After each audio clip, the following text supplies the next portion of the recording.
Political ignorance is a very serious problem for modern democracy. Most of the public, most of the time, often doesn't know even very simple facts about the way politics and government works.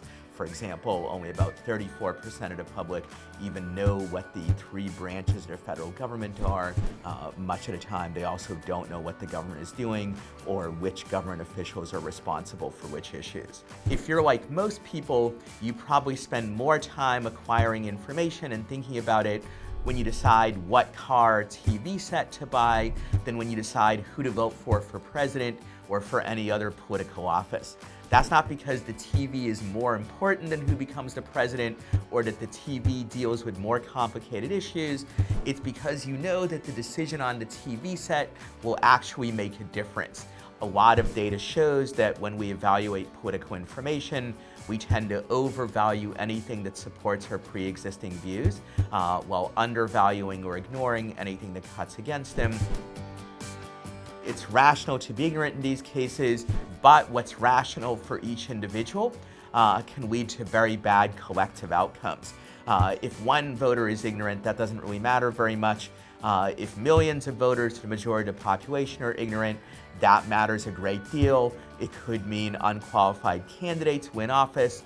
It also often means that very bad policies get enacted because even though they cause harm, they're popular with voters who don't know very much about what is going on. But we can make the problem better by limiting and decentralizing government power so that more of our decisions can be made by voting with our feet and fewer at the ballot box. You can vote with your feet in two ways. One is when you decide where you want to live in a federal system, what city or town or state. You can make those decisions often in part based on the policies that the governments have there, how good their schools are, how low the crime rate is, and so forth. You can also vote with your feet in the private sector anytime you decide which products to buy or what organization or civil society group to join. So some people will say that when you vote with your feet, the only people who will be benefited are those who have a lot of money, but I think often the opposite is the case. Historically, people with very little money have actually voted with their feet between jurisdictions more often than people who are wealthy. Think about the immigrants who came to the US really throughout our history, including in the 18th and 19th centuries. Most of them were relatively poor, many of them oppressed. Political ignorance has not gotten significantly worse over the last 50 years in the sense that today's levels of political knowledge are roughly the same as they were back then. It has gotten worse, however, in two ways. One is that it's striking that knowledge has not increased.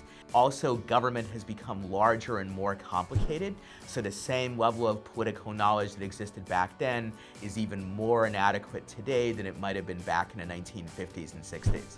There is no easy solution to political ignorance, but if we decentralize and limit government power, we can make more of our decisions in a framework where people have better incentives to be informed.